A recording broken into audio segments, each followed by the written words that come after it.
ठाकुर जी अपने मार्ग पर चले गए। भोंदू इतना प्रसन्न है, बोले आज मुझको ठाकुर जी मिल गए।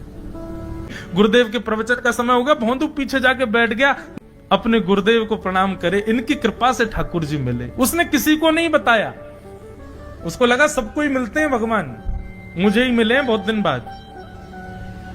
दूसरे दिन भोंदू खूब सारी सामग्री रसोई घर में इकट्ठा करके जाने लगा। किसी ने जाके गुरुदेव से कह दिया कि भोंदू बहुत सारी सामग्री ले जा रहा है। गुरुदेव ने जाके कही, भोंदू उतनी सामग्री ले जा रहा हो भैया, वो भंडारो करेगो का?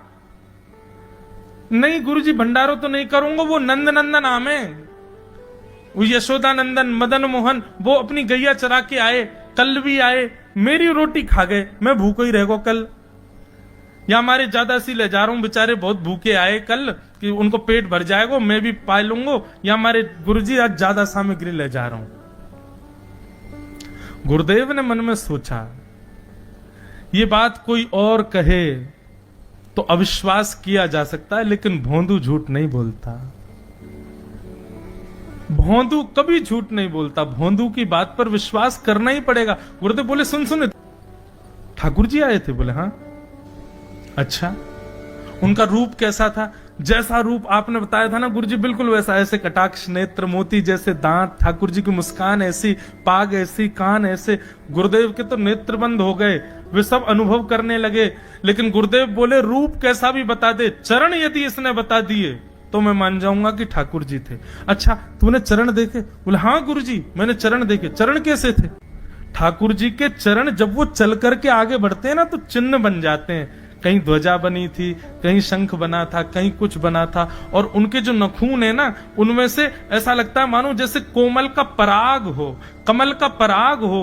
और चरणों का रंग कैसा, जैसे मानो जैसे गुरुदेव कमल होता है ना, कमल की आकृति, ऐसे ठाकुर जी के चरण।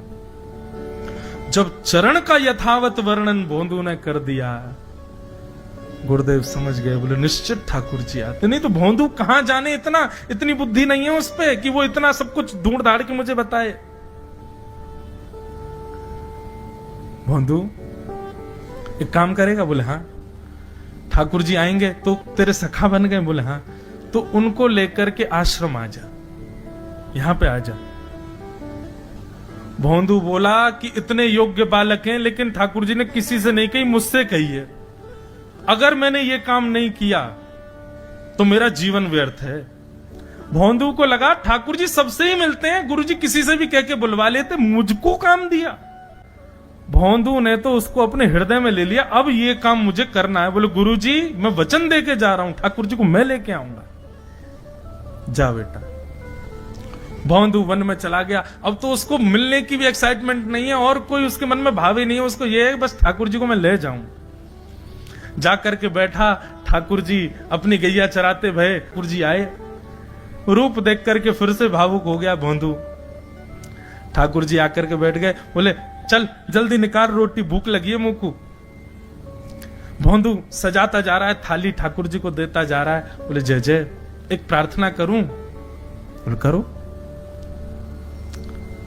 आप मेरे संग मेरे सखाओ ना आप? बोले हाँ तेरो सखाऊं, तो मेरी बात मानोगे? बोले कहा, आप मेरे संग आश्रम चलो गुरु जी के पास। ठाकुर जी रोटी पाते जा रहे, ठाकुर जी ने अनसुनी कर दी बात। बोले जय जय कछु कहो ना, आप चलोगे ना? ठाकुर जी बोले हम तेरे सखा हैं, तेरे गुरु जी के सखा नहीं है। तू मोते मिल, तू मेरे संग खा, तू मेरे संग रहे, तू कछु कर, तो कुछ सब अधिकार है, लेकिन ये हम गुरु जी ते मिल बातें मिल, ये सब हम नहीं करेंगे। हम बस तेरे सखाएं, तो जाने और कोई ना जाने। जय जय ऐसा मत कहो ना, वे नहीं बताते तो मैं तो आपको देख ही नहीं पाता, मैं तो आपको जानता ही ना हूं। उनने ही तो मुझको बताई कि आप भांडीर बनाते हो, आपका रूप ऐसा है, उनने कृपा करके मुझको आपसे मिलवाए हो, वे ही हमारी मित्रता के मूल आधार है, उनसे तो मिलवे चलो ना। ठाकुर जी बोले देख ज्यादा जिद मत करे, हमने तो उसे एक बार कह दी हम नहीं जाएंगे नहीं जाएंगे नहीं जाएंगे। ठाकुर जी रोटी पा रहे थे तो भोंदू ने हाथ से रोटी और छनाई, बोले ये भी दो, ये भी गुरु जी की है, लाओ ये मिर्च गुड़ सब दो, ये सब गुरु जी को, ये भी मत खाओ।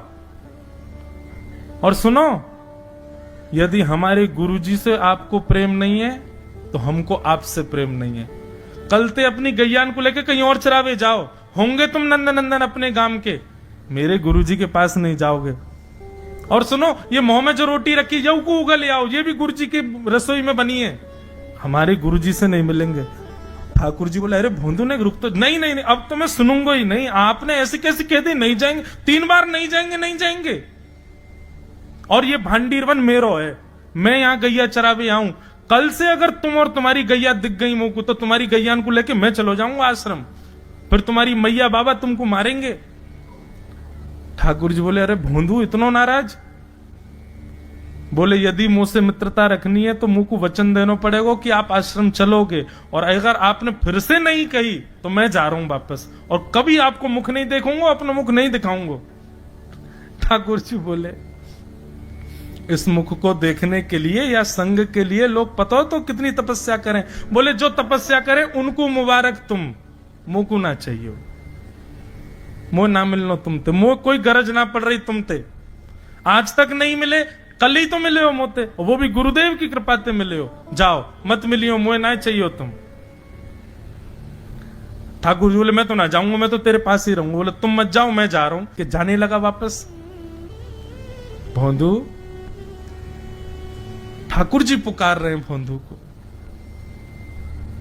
मानो जैसे त्रिलोकी लेके जा रहा है वो ठाकुर जी के, जैसे मानो पूरा ऐश्वर्य ठाकुर जी का ले जा रहा हो। अरे भोंदू ने रुक तो जा। भोंदू बोला, अपना मुख भी नहीं दिखाऊंगा यदि आप नहीं चलोगे तो। भोंदू थोड़ी दूर गया, ठाकुर जी को लगी वापस आ जाएगा, थोड़ी और दूर गया, लगा अब आ जाएगा, लेकिन जब भोंदू दिखना बंद हो गया, हमारे ठाकुर जी विचलित हो गए, दौड़े भोंदू की तरफ। ठाकुर जी दौड़ करके गए और जाकर के भोंदू के पिद्दी पे चढ़ गए। बोले, ले चल अपने गुरुदेव के पास, चलूंगा तू जहां कहेगो, लेकिन तो दूर नहीं जान दूंगा। और भोंदू ठाकुर जी को ऐसे ऊपर चढ़ा करके आश्रम जा रहा है। गुरुदेव आकर के खड़े हो गए और मन में बस विचार कर रहे थे, हाथ पांव कांप रहे थे। बोले, ठाकुर जी आएंगे कि नहीं। इतने में ही भोंदू आया और तभी देखा भोंदू की पिद्दी पर ठाकुर जी टंगे भय आ रहे हैं।